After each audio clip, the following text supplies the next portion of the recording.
In today's video, I'm going to take this empty Glad Bags box, some craft sticks, wooden dowels, canvas panels, probably my Cricut, and paint, and I'm going to turn this into a little garden box.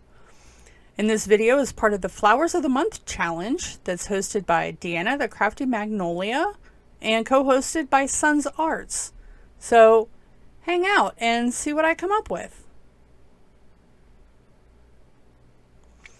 So what I'm going to do first is I'm going to go ahead and cut the top of this box off, and then using some Waverly chalk paint in plaster from Plaid Products, I'm going to go ahead and give it a couple of coats of paint. And then I'm going to take these craft sticks and I'm going to turn them into little fence posts. I'll use my miter shears that I got from Amazon. I paid $8.99 for these. I would not suggest buying the same pair. They're a little tough to use. So if you find a different pair, you know, you get what you pay for. But anyway, I'm going to cut these down to a little point at the end and cut them at the bottom. And then I'll glue them onto the dowel rod and then put them on the box. So I've got these all cut to a point, cute little fence post, pickets, whatever you want to call them. So what I'm going to do now is go ahead and get them stained, and I'm using a mixture of dark walnut and natural from Minwax, and it gave it a pretty good look. So what I'll do is go ahead and glue the dowel rods to the back of them before I put them on the box. I have 3 of my 4 fence panels done. I just got to assemble the last one. So I'm just lining them up, trying to space them out accordingly. And, you know, they're not all the same length. They're not all the same, you know, they're just not all the same size exactly.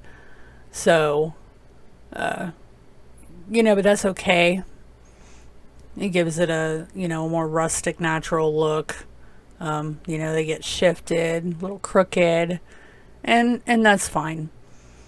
So I just line them up and make sure I put down a line of glue to hold on to the dowel rods. I'm just checking to make sure I have it even and go from there.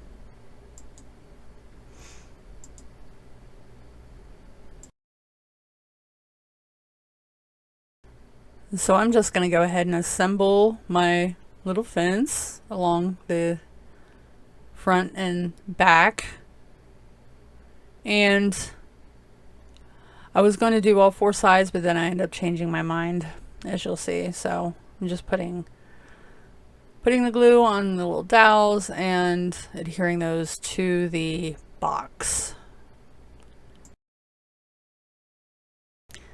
Then for my little sign, I'm just going to take a piece of 5x7 canvas panel that I got from Amazon a while back, and I'm going to cut it down to 3x7. I didn't want it to be too wide. I didn't want to be too skinny.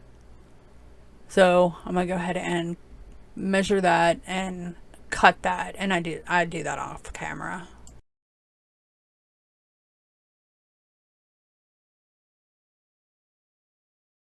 I initially used this Delta Ceram Coat in color Surfboard to do my little sign. And you'll see I end up changing it up completely later, but I just go ahead and paint my canvas panel with the paint and let that dry, and then I will be using a vinyl decal to decorate it. And I designed this decal from in Cricut Design Space. I just put some elements together and came up with this design. This is not available. I put this together myself. But yeah, you'll see that, I don't know. I was having a lot of trouble with my Cricut. It's not recognizing my fonts. It stalled at like 14% of the cut, and I actually had to stop it and start all over again. And it did have part of it cut, but it kind of got jacked up, which is fine because in the end I end up not even using this part anyway. So I have this all put together, and then I just keep going.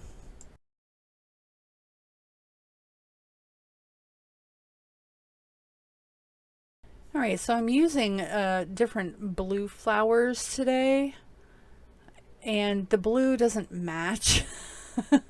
So I'm going to fix my little sign. But anyway, as it is, I only have like 4 little rose things. I don't do roses.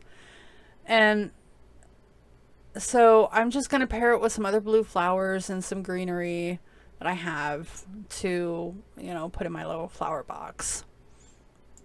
And I did not even realize I was stuffing all the flowers in that it was off camera, but there it is with the flowers in. Now I'm going to fix my sign. So what I ended up doing was cutting another piece, and I am using another plaid paint. It is Blue Lullaby, and it is a folk art acrylic color. And it's closer to blue than teal, which the other one is. So I'm just going to glue it on top of the other one and put the same vinyl over top of it again. Like that.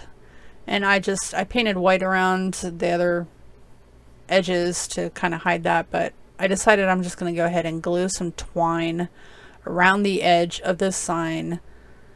And, you know, just bring home that rustic feel for it. And this is how it looks all put together. And let's see what it looks like sitting up on the shelf. Here it is, all finished, sitting up on my shelf. I was inspired by Camaro of Dying to DIY. I saw one that she had done on her Instagram and on her YouTube, and I wanted to try and put my own spin on it and see what I come up with. And before I started working on this particular craft, I didn't have any other roses but the 4 blue roses that I put in this. I do have more now, but they didn't really fit in with this, so I didn't use them. But anyway, if you haven't already, would you take a minute to consider subscribing? Also leave likes, comments below, and spread the YouTube goodness throughout the rest of the playlist. There are a lot of talented crafters who are sharing all of their rose crafts today. Thank you guys so much for watching. Take care, y'all. Bye.